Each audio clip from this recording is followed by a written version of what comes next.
in about 10 minutes. I'll be right back. Anyway, I have been a big fan of breaking points. I'm an independent voter. I've never been a registered Democrat. I don't think I'll be anytime soon. I've voted for Democrats. I was never on the Obama train or the Bernie train. I certainly don't like Joe Biden. I don't trust Harris Kamala Harris. That being said, Breaking Points has been a big disappointment to me. They started off with something that I thought was pretty solid, and I'll tell you why I liked them, what attracted me to them, and what they are now. And I'll also expose a major, for lack of a better word, scam in the Breaking Points business model. So, I was attracted to Breaking Points. If you're not familiar with Breaking Points, and by the way, this video is for, anyone who finds it interesting, of course, but ultimately the people who will enjoy this video the most is if you, like myself, have been a Breaking Points fan and you found yourself increasingly disappointed with the coverage in the direction that the show has been going. Maybe you were, around from Rising and came over since they branched over. And if that's you and you've been just really frustrated with the coverage, especially of the DNC, I think that's just the latest episode of the channel just really going in the wrong direction. Then this video is for you. I'm going to explain to you exactly why things have gotten so bad and why it was ultimately inevitable. And I've seen this many, many times before with other channels as well. Right. So Breaking Points started from Rising, which is on The Hill, another YouTube channel. And one of the things that attracted me to the channel was, on my channel, one of the big themes on my channel is I'm very much against propaganda. I'm very much against partisan content. I'm very much for media going back to what it used to be, where we lived in a shared reality. The only thing is, I would want to expand beyond what we had and also break a lot of the ties to the corporate side in terms of the funders, right? The advertisers, right? A lot of the revenue comes from advertisers. You're not going to want to piss off your advertisers. So ultimately, that was a big conflict in terms of the way the coverage went. So I liked that Breaking Points had representation from both sides. You had a right-wing representation and a left-wing representation. You had Cigar representing the right, and you had, oh man, there goes my pizza. 1 second. Okay, you had Cigar representing the right, and you had Crystal representing the left. So what I saw in the show on The Rising that attracted me is I see a lot of nonsense in right-wing media, right? Very dishonest. It's all about pandering to your audience.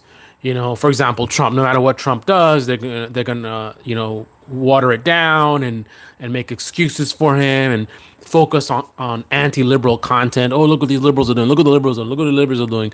And then not so much on, the Republicans. They'll have, high-level Republicans on their show and they give a softball interview, not unlike what you might expect from a CNN interview of a high-ranking Democrat, with some exceptions, right? In contrast with that, I would watch Rising and I would see the right-wing representation Cigar, be actually honest about sometimes when you see nonsense happening on the right. He would say, listen, man, Trump made these promises before and he didn't really deliver. And I don't think he's going to deliver now. And, Trump's a showman and blah, blah, blah, blah.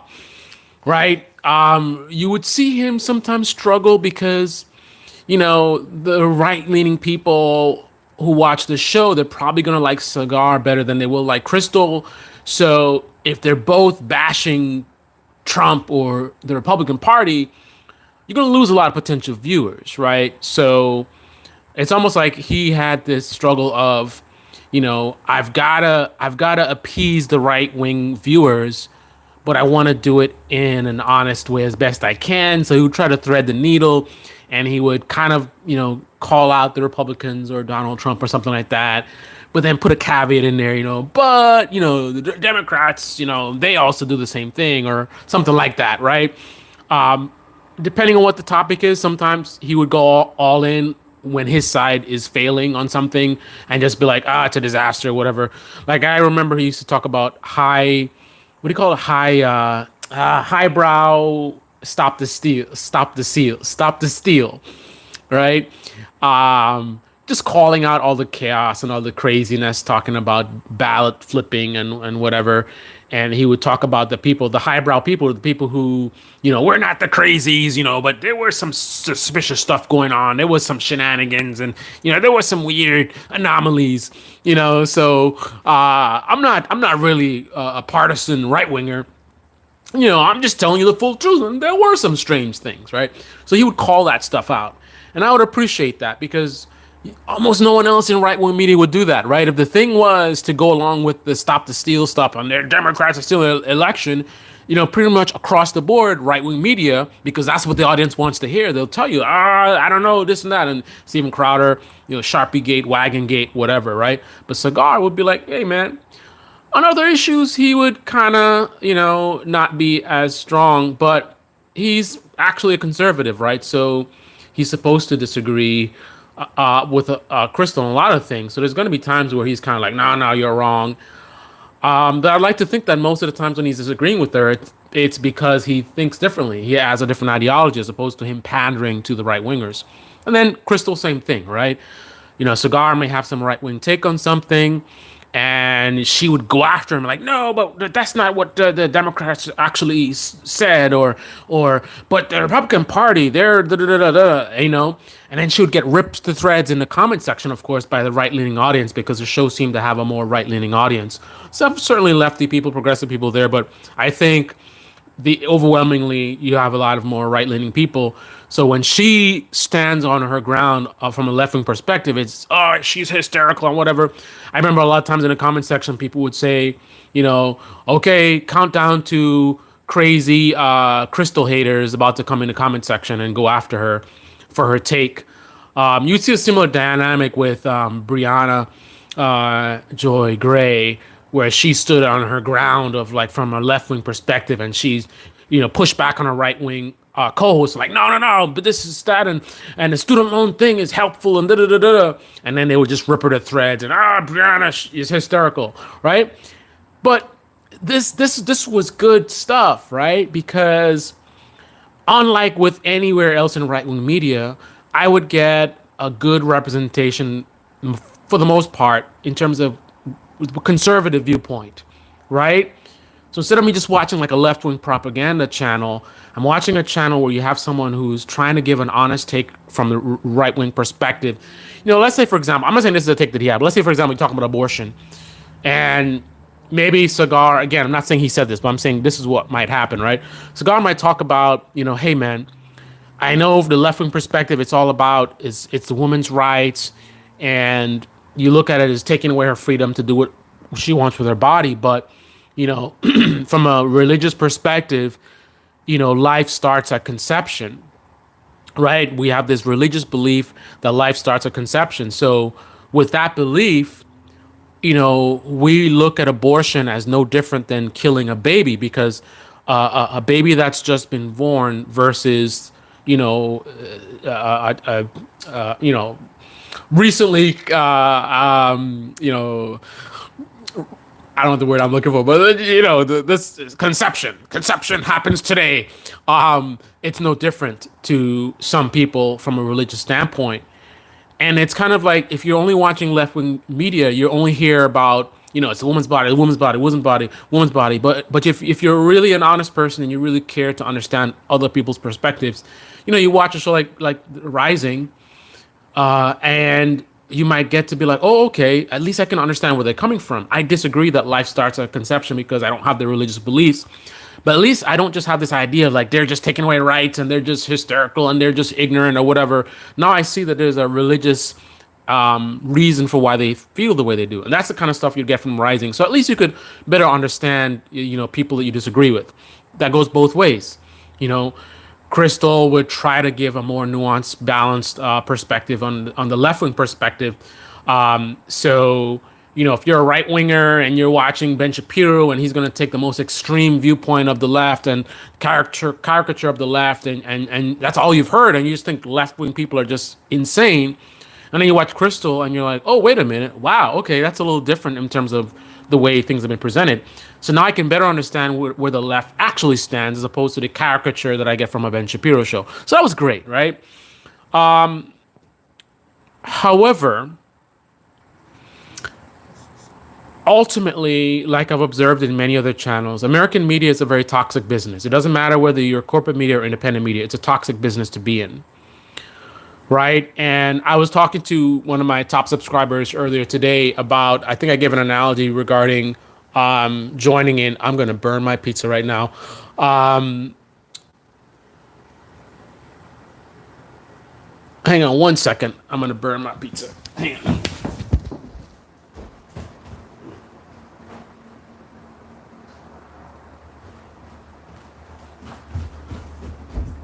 All right.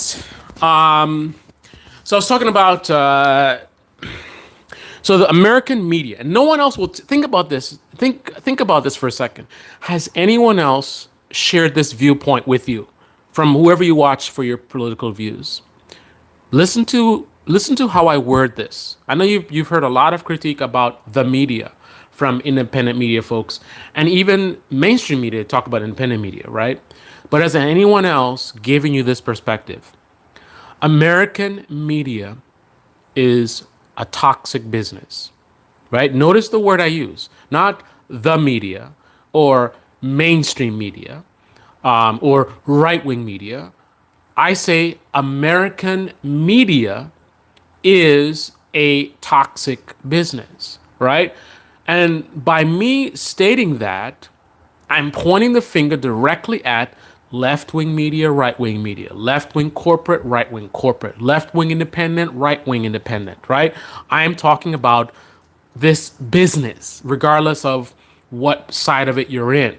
No one else will say that because if you are in independent media, do you really want to call out your colleagues, people who you might want to collaborate with, which is good for business? Even your colleagues on the other side. So if you're a left-wing independent media guy, do you really want to be going after so much, your the other side, right? I mean, you'll see some of that depending on what kind of channels you watch, but ultimately, the convenient bad guy is mainstream media. Mainstream media is so bad, and this is kind of a scam that you get from breaking points. They talk about they want to be a new mainstream, right? And they love to bash on mainstream media. Legacy media is dying and no one's watching and they're so bad. And Don Lemon this and CNN did this and MSNBC and look at their ratings. They're going down and no one's watching this stuff. But here's the thing. For those of us with some critical thinking skills, we quickly got suspicious because we're like, if legacy media is dying and no one's watching it, why do you spend so much time talking about it? Why are you spending so much time talking about a dying part of the media? And you're so silent talking about where everyone's really getting their news today. People are getting their news, a lot of them is from online, streaming, podcasts, right? So if you are really serious about informing your audience about what's really happening, right? Why would you not focus more on the news media that people are actually watching, the one that's growing and getting all the views? I mean, you have guys that can get 30, 40, I think I've even seen 70,000 live viewers. Can CNN even get 70,000 live viewers? So why would you be focus so much on the legacy media because it's like a convenient, boogeyman to talk about. And that's one of the big scams of breaking points. They love to bash on legacy media, but they're really silent in the much worse independent media, right? And again, who else will say this to you? Who else in independent media will tell you how basically independent media in reality is mainstream media on steroids? All the stuff that you hate about mainstream media, kind of minus the corporate controls in terms of the advertisers, you know. I say kind of because even that is in independent media as well. Where is a lot of money coming from that goes to breaking points, that goes to the Young Turks, that goes to all these independent media guys? The same advertisers that are advertising on corporate media, right? Corporate media is on YouTube, right? YouTube money comes from AdSense. A lot of the AdSense comes from corporations who advertise on these channels, right? The same guys advertising on CNN's YouTube channel, same guys advertising on Breaking Point's YouTube channel. Now, that's not necessarily 100% accurate because obviously advertisers choose where they want their ads to show up on. So it's not necessarily an absolute statement that it's exact same people, but generally it's the same kind of business model. The main difference is in corporate media, they're going to have a more direct relationship with the advertisers, potentially, right? And I guess we got to understand more about how the media business works to really understand this because it's a little bit more complicated than people might think. For example, right now I'm talking about YouTube channels. CNN has a YouTube channel, Breaking Points has a YouTube channel. So as far as as far as YouTube goes, they're really getting money from the same sources, generally speaking. I think a difference with CNN is CNN might actually have someone in their firm that might negotiate with advertisers directly instead of letting YouTube do it. Because on the YouTube platform, this stuff can happen automatically. So you can create a YouTube channel, and once you monetize it, you can not have anything to do with it at all. And it's basically an auction that happens behind the scenes in terms of you have different advertisers competing to get their ads shown on different channels, right? And you're not involved in it at all. All you see is the money coming in, right? And you see the ad rate in terms of how much money per thousand views or whatever it is. But there are ways for you to directly get involved. For example, you can promote your channel to a potential advertiser, right? Because they need to first be aware of you to advertise on your channel, right? So not necessarily, but you can try to get more advertising revenue by going out and sending out information about your channel to an advertiser. I'm like, listen, this is the kind of views I have, blah, blah, blah. I get an average of whatever views, and try to encourage them to advertise on your channel. But you don't have to.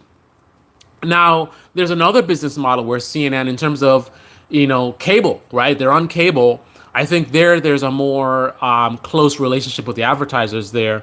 And this would be a key distinction between independent media and corporate media, where independent media might want to pretend like they're so different because they'll highlight this corporate thing, and the CNN want to really call out Big Pharma when Big Pharma is advertising so much. Like that's stuff you hear in Young Turks, right? But that's only part of how they make their money, right? They also are running a YouTube channel. And again, on the YouTube channel, they're getting a lot of the same corporations. So for example, if Breaking Points puts out content that's not advertiser friendly, they're going to get hit just like a corporate news network would. Now, they would tell you this sort of deception that a lot of independent media folks will tell you, and that's why we have all the Patreon and we have members, right? Because we don't want to be controlled by corporations or whatever, and we want to be free to tell you the truth. I'm sorry, but if you're in the news media business, with one exception I'm going to talk about later, you are going to find yourself being a slave to the same kind of thing that is the reason why corporate media can be so bad. The same reason why corporate media is so bad that, Breaking Points loves to talk about, the same thing exists in independent media. How so?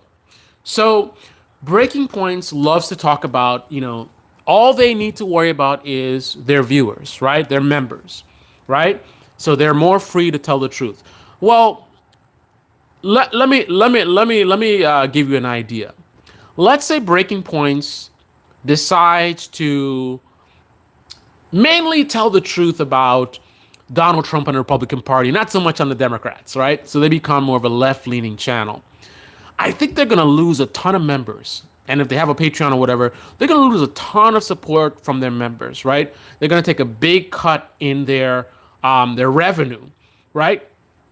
So it's a double-edged sword when you talk about my accountability is to my viewers as opposed to these corporations, because ultimately the fundamental problem still exists, right? And that is that generally speaking, no one, with an exception I'll mention later, no one has the freedom to just say whatever they want because it's a business, right? And in order for you to make money, you need to get views, you need to get engagement. In order to get views and engagement, you need to consider your customers, right? Who is watching your content, bringing those views and therefore the revenue, right? If you are saying things that they don't want to hear or they don't like to hear, then they will unsubscribe, they will, cancel their membership, and the business will fail. So what that means is you end up pandering to the ideology of your audience. Now, how is that any different than CNN not being honest about issues related to big pharma because they don't want to piss off big pharma because big pharma is bringing in the money? Well, Breaking Points doesn't want to piss off their members. They don't want to piss off their viewers, right? So, I mean, I guess you could frame it as, the viewers, they're really nice people. Like the Breaking Points people, they're all the ethical people, and they just want the truth, and they're not partisans at all. They're not tribalists at all. So if you're keeping them happy, then you're doing good work.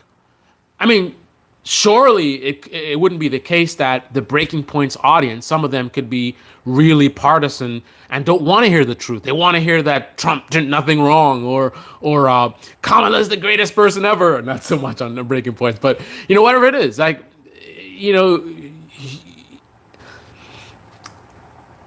if you are running a for-profit media business, and especially in America, and what the problem with America is, the business is so toxic. So the analogy I gave to one of my subscribers earlier today is a street fighting analogy, which I said, imagine you going into the street fighting world following the rules of professional fighting, right? So you're fighting against people that it's no holds barred. They'll throw sand in your face. They will have brass knuckles, whatever it is, punch you below the belt, whatever it is, anything goes. And meanwhile, you're acting like you're in a professional arena, so you're following all the rules. You're going to get devastated, right? You're going to get devastated because if everyone else is just doing whatever it takes to win and you're sitting there following rules, you're going to get knocked the out. It's the same thing with American media. If everyone is just sensationalizing and leaning left, leaning right, pandering to this group, pandering to that group, you're going to come in and you're just going to be like objective and just tell the truth. And then somehow you're going to do well when everyone else is just doing whatever. It's not going to work. You're going to get knocked the hell out.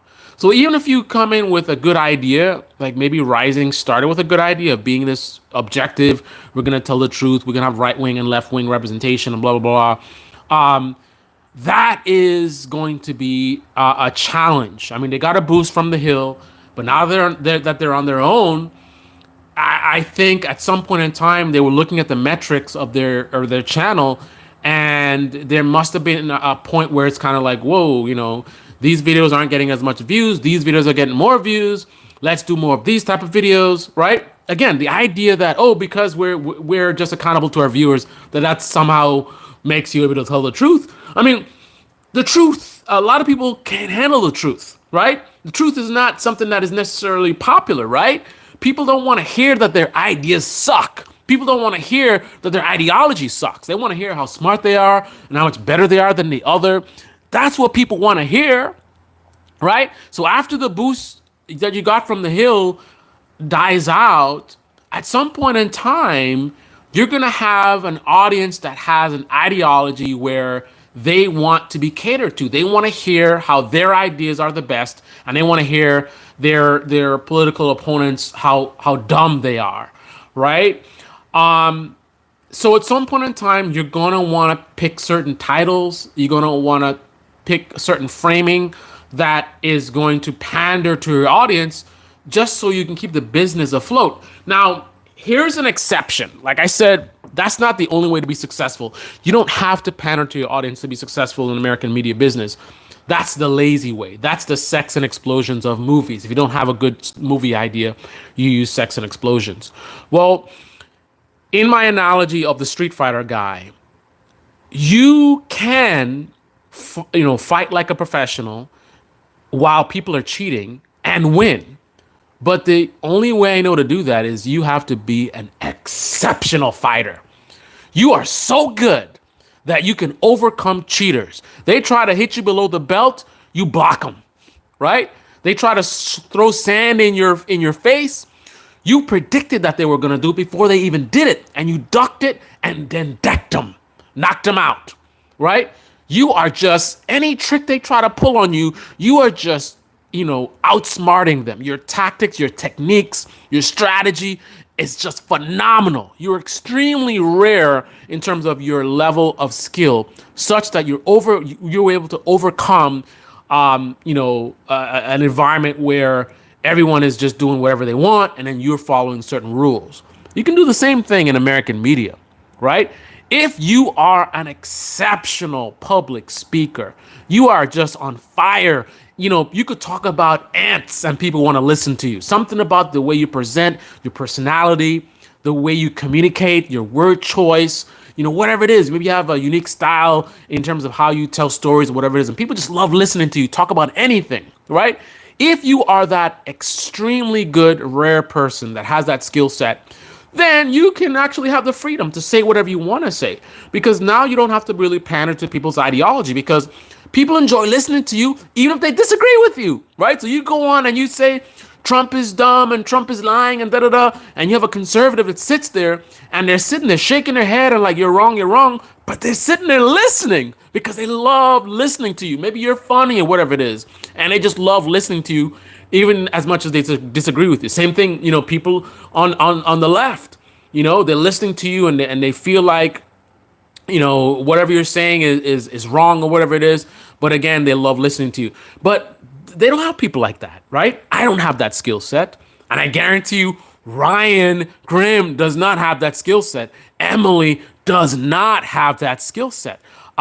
Crystal, she and Sagar, I would say much better than Emily and Ryan. But still, I don't think there's anyone on the Breaking Point show that has that super rare, on fire, just man, oh man, we just love listening to them talk about anything.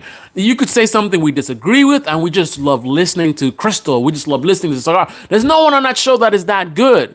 So that means that ultimately, to be successful requires pandering. It's just a matter of who you're going to pander to.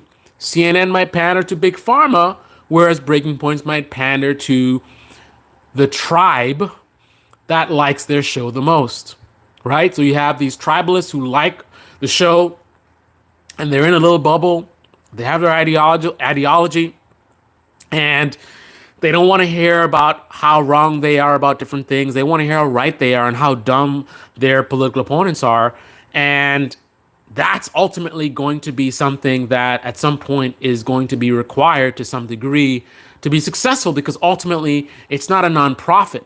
I think running a news media channel as a nonprofit is one of the only ways to be successful, where, when I say success, I should say successful, a way to be honest, right? Because if you're not seeking profits, if you don't have the incentive of profits, and you run a pretty decent show, so you don't get enough engagement and enough views to be successful as far as you're not making profits, but it's enough to get by. It's a nonprofit, right? So again, you're just trying to, like, at least if you're even, if the amount of money you're spending, you get it back in revenue, then you're good.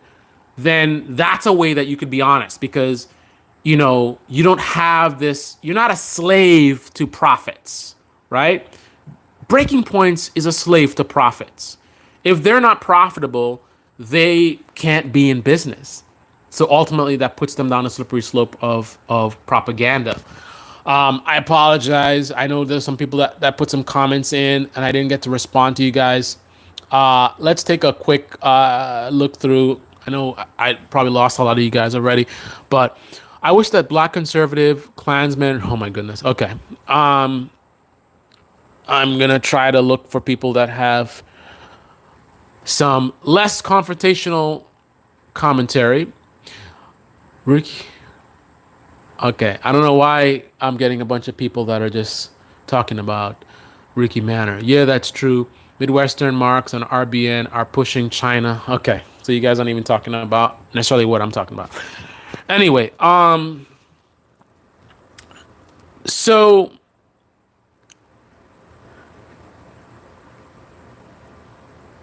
unfortunately, there is a dynamic in American media where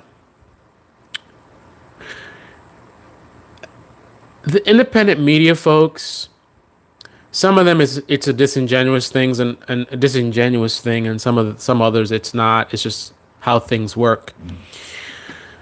If you look at mainstream media and you look at things they don't cover, like maybe they're not covering the Palestinian perspective as they should, and they're more leaning into the mainstream, pro-Israel, they have a right to defend himself type of stuff. As an independent guy, you see this and you might get frustrated, and then you try to do better. So I'm going to go and I'm going to tell the Palestinian side that you're not getting from mainstream media. But the problem is a lot of these independent guys, they get so focused on, what the mainstream media is doing wrong that they end up doing exactly the same thing that they critique, right?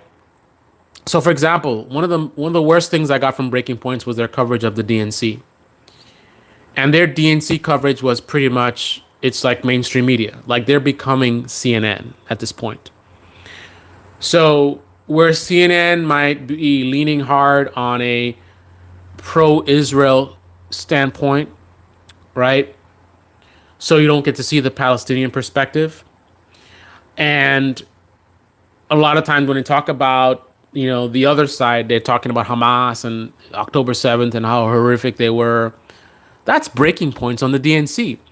If the DNC is, I hate to make I'm not comparing the DNC to Hamas, but let's say the DNC is Hamas. It's the same kind of thing, right?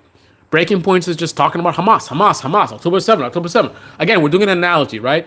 The way they approach the DNC is the same way mainstream media approached Hamas, right? Instead of talking about the Palestinians and the civilians and giving the other perspective in terms of what Israel has been doing to the Palestinians and them not having the freedom of self-determination and all this kind of stuff, they're more focusing on a positive light, framing Israel from a positive light and focusing on Hamas. So that's the breaking points on the DNC, right? They look at the DNC as Hamas, so they just want to talk about Hamas. But what about all the positives of the convention, right? There were great speeches there. The campaign has been doing a phenomenal job. Walls has been a great pick. Surprising that she picked that person. All of the pro-America positive vibes, all that stuff was really, really good, right? And if you're really objective media, you highlight the negative, the good and the bad, right? But it seems like predominantly the focus from Breaking Points was to bash and attack the DNC and the Democrats, right? Oh my goodness, this. Oh my goodness, that. Oh, we had to wait too long in the line. Oh, Joe Biden got humiliated, right? Which is exactly what you want to do if you're doing the same thing that mainstream media is doing, which is pandering to the ideology of your audience. A lot of people who watch Breaking Points don't like Democrats, don't like Joe Biden, and they're probably not going to be fans of Kamala Harris. So if you want to pander to them, that will be the thing to do. Focus on the negatives, right? They don't want to hear about how great the convention was going or somebody had a good speech or, how great the campaign is going. They don't want to hear. They want to hear, oh, the Democrats this and the Democrats that, right? And remember, I don't like Democrats, right? So I enjoy hearing the Democrats called out as well. But I also enjoy reality. And you can't watch a DNC that went so well, right? I mean, there was so many positives about it. The from the performances to the speeches to just on and on and on and on. The feedback from the audience, the feedback from the voting base. I mean, you literally had a bunch of voters that were Trump voters that are now switching based on the speeches. Now, to me, that's kind of silly that that's what made you switch. But still, that's a positive, right? Because the whole point is they're trying to win, right? And we're seeing a lot of signs that they are winning. The message is working. And there's a lot of energy and a lot of positive stuff going on. And to not highlight that was a predominant thing that was happening at the event. And the way to be better than mainstream media is to not only focus on the positives, right? You're going to focus on the positives. You should, just like the mainstream media does. But you go beyond that, right? So if it was predominantly positive, then your coverage should be predominantly positive. But you also go after the negatives as well. You say, this is all great and whatever, but, is Kamala really going to deliver, right? Why was Clinton there? Like, who wants to hear from Clinton? Why are they still attached to Clinton, right? Why was this billionaire guy there, right? Why didn't they let Palestinians speak? Like, there's stuff to critique them on. I'm not saying don't critique them. But if the thing was predominantly positive, your coverage should also be predominantly coverage because your coverage should reflect reality.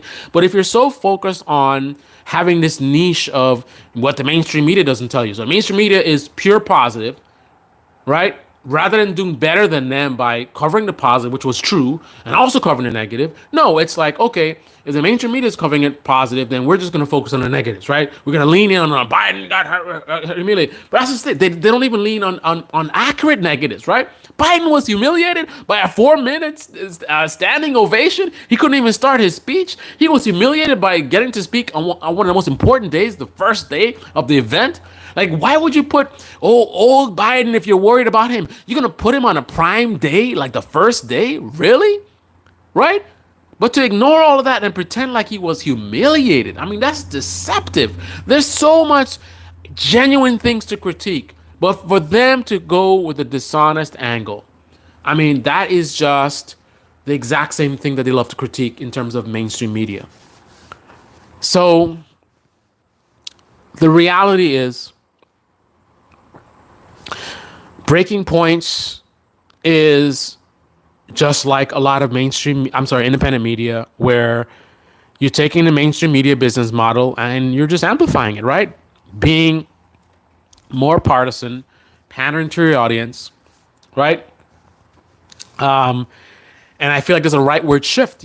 I look at when Ryan and Emily are on, and I don't get the sense that I got in the beginning with Rising, where, here's a left-wing representative and a right-wing representative. I commented today, I think on one of the videos, that if I didn't know Breaking Points, if I just randomly ran into the video for the first time and I saw a video I was watching today with Ryan and Emily, I would have no idea that the show was supposed to be like a left-wing guy and a right-wing guy, right? Or right-wing, left and right-wing person. I wouldn't see that, right? I feel like there was, I don't know why this stream is all Ricky Manor for some reason. Good to see you, Rocket Man, Rocket Major. I know you're responding to the comments in the comment section, but it ends up adding to the theme of not what we're even talking about. But anyway, I just really, I'm just really, really disappointed with Breaking Points now. Now, there's still a big value to Breaking Points, and it's becoming more so to people that are more media literate. If you're media illiterate, they're getting into dangerous territory of misleading you, because when you do titles like, oh, Biden got humiliated, so now you're getting into dishonest propaganda. So someone that doesn't understand the business model, they don't understand the tactics, and they don't understand the media, you can get a distorted view of reality watching Breaking Points. Now, your viewpoint certainly won't be as distorted as if you're watching a Ben Shapiro or a Steven Crowder or a Tim Pool, or might I even say a Young Turks. Certainly a Brian Tyler Cohen, right? You're going to be more in touch with reality watching Breaking Points than you are Brian Tyler Cohen. You're gonna be more in touch with reality watching Breaking Points than Ben Shapiro or Steven Crowder. But being better than extremely propaganda channels that are extremely one-sided and, by omission dishonest, that's a very low bar, right? Now, I wouldn't put Breaking Points anywhere near a Brian Tyler Cohen or a Ben Shapiro, but ultimately, at the core, I'm seeing a big similarity in terms of pandering to your audience, right? And it seems to be getting worse and worse and worse. I don't know what the future is going to be for Breaking Points. But like I said, it's a sad reality of being in American media, right? Either you're an exceptional person in terms of public speaking and engagement, or the lazy ways to pander to your audience. If you're a channel like Breaking Points that has right wing and left wing people watching, then you look at where the scales are balanced, right? And I think the scales are balanced right leaning. So, from a business perspective, it would make sense if they cater more to the right wing perspective than the left wing perspective, right? And it's very interesting because they will have videos where they'll go after Trump and call out Trump on his lies and deceptions. And some might think, oh, they're going to scare off the very right wing people that they're pandering to. But the thing about it is, those right wing people might feel better about themselves, right? Because if you're pandering to the right leaning audience, right, but you're also making aggressive videos calling out Trump, then you can make the right wingers feel like they're somehow better than a Ben Shapiro viewer or a Steven Crowder viewer, right? We are more open minded. So we're watching a show like Breaking Points that isn't afraid to call out their side, right? They aren't afraid to go after Trump. Ben Shapiro, when's the last time he did a video going after Trump, right? Anyway, those are my thoughts on Breaking Points. I still will remain a viewer. I'm still a subscriber. I still think there's a great value of their content, but their content is becoming advanced level in terms of media. When I say advanced level, somebody like a Ben Shapiro is an advanced level guy, meaning a normie should never be watching Ben Shapiro videos. A normie should never be watching a Jimmy Dore video or a Tim Pool video or a Tucker Carlson video. You should not be watching any of these guys. The only people watching these channels should be ultimately huge partisans or tribalists who are really in their bubble and just want to be pandered to. And anybody else needs to have a very strong media literacy. And even if you have a very strong media literacy, you need to be careful how much of their content that you watch, right? Because they are really good at what they do in terms of propaganda, and they will distort your worldview. And over time, you may not even realize how your views are shifting to a direction that is actually not in alignment with reality.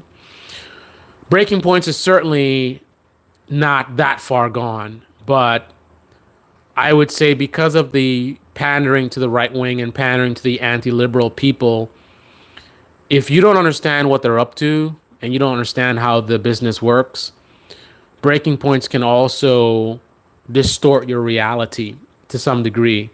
Like, you have to be at an advanced level where you can filter through. Like, you first need to understand their game, right? So when they put videos out, they put titles out, they have a framing on a certain thing, you're able to decipher it and filter through it as opposed to be manipulated by it, right? That's just an unfortunate reality of where Breaking Points is going. So I'm going to end this live stream and go eat my pizza before it gets too cold. Before that, Rocket Man, I'm going to see what you're saying, hopefully beyond the previous topic.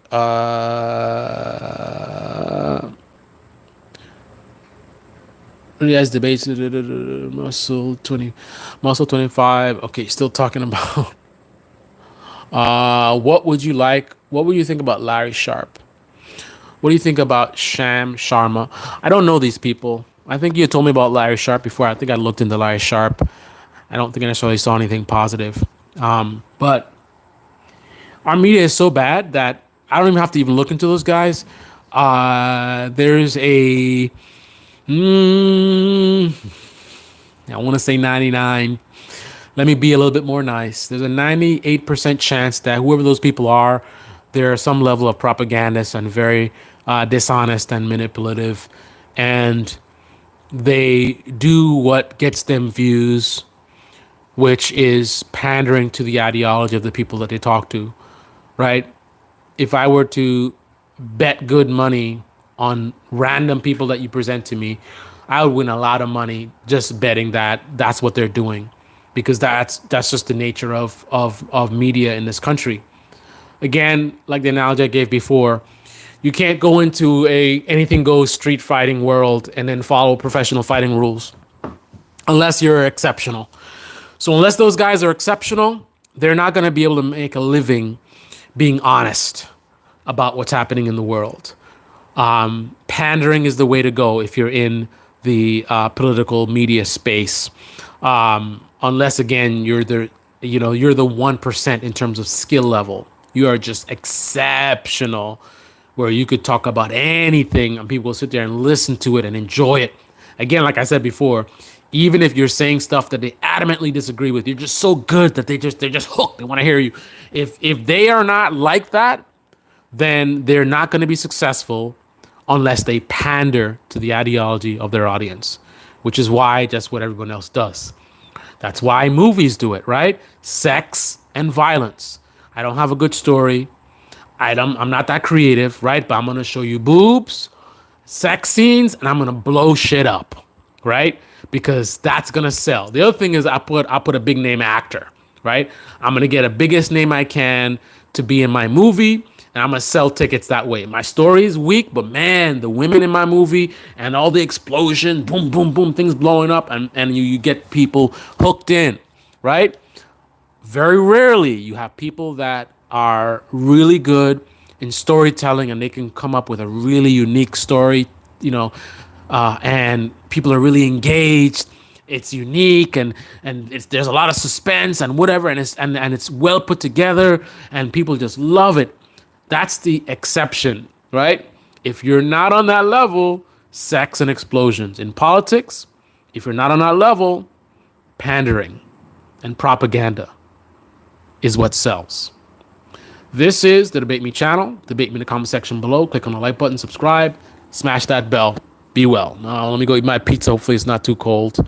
And then I gotta go in the yard and do some digging, do some hard labor. Do a video commentary on Larry Sharp. I'll have to check him out and see what he's about, to see if that's something that would be interesting. Anyway, on that note, I'm out. Until next time. Pizza, it's a pizza.